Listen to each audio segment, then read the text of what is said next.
Blackpool says she's watched Doctor Who from the very first episode, but was disgusted by the melting body. It's quite unnecessary.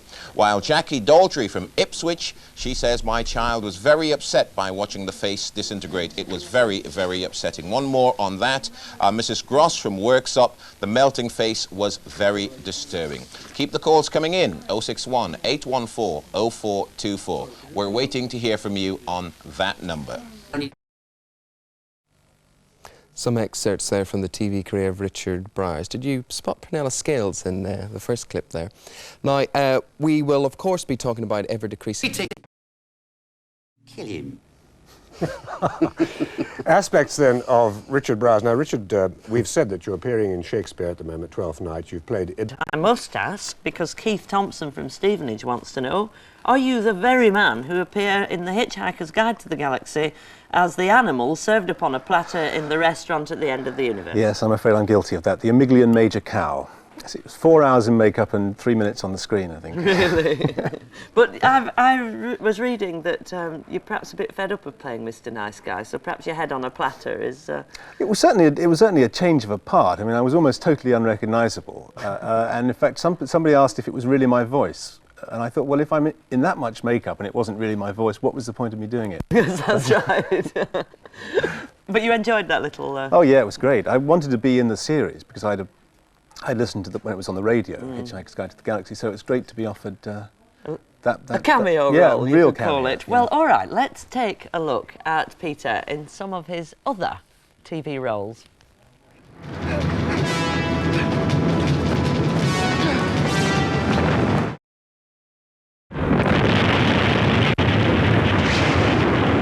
Oh, you clumsy idiot! I said I'm terribly sorry. You have wrecked my trousers.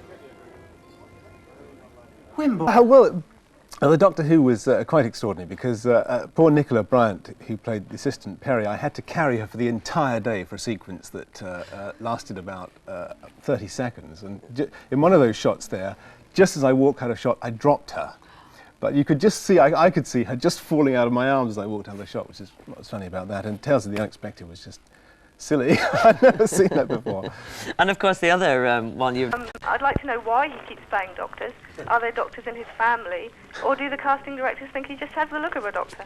Well, there are no doctors in my family. I don't know why. I keep getting offered doctors. I have no explanation apart from that. I suppose, I don't know, it's my bedside manner, I think.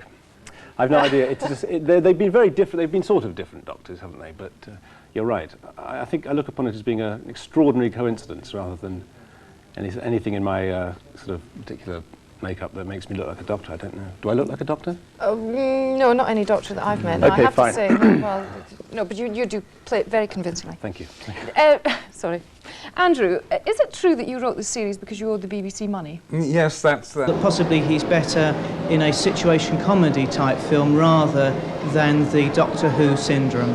I didn't really like Doctor Who, but when Peter Davison was in it, it was really good. I think he should do more science fiction programmes in the future. I think in a very peculiar practice, he plays his part brilliantly. He's got the Doctor right off to a T.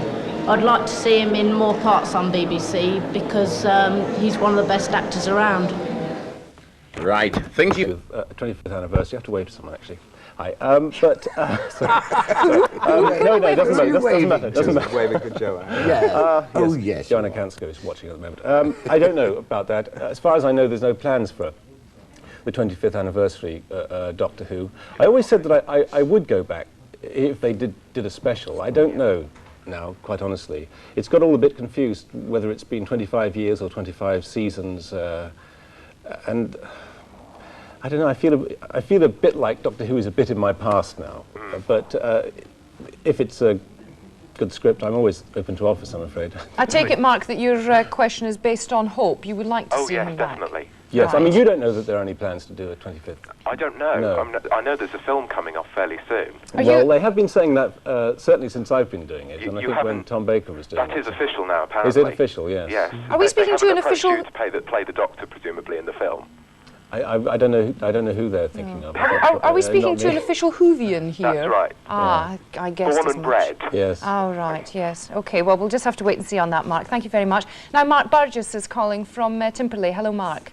Hello. And online, Julian Booth from Hale first. Morning to you, Julian. Morning. Hello, what's your question for Peter? Well, I've always been interested in the time-old Doctor Who enemy, the Dalek. How on earth did they work? I mean, is it some poor guy cooped up, or is it a glorified remote-control car? Ah, because that's another of your programmes, isn't it? Yes, I mean, sad to say, I suppose, in a way, that it is actually a person inside the Dalek.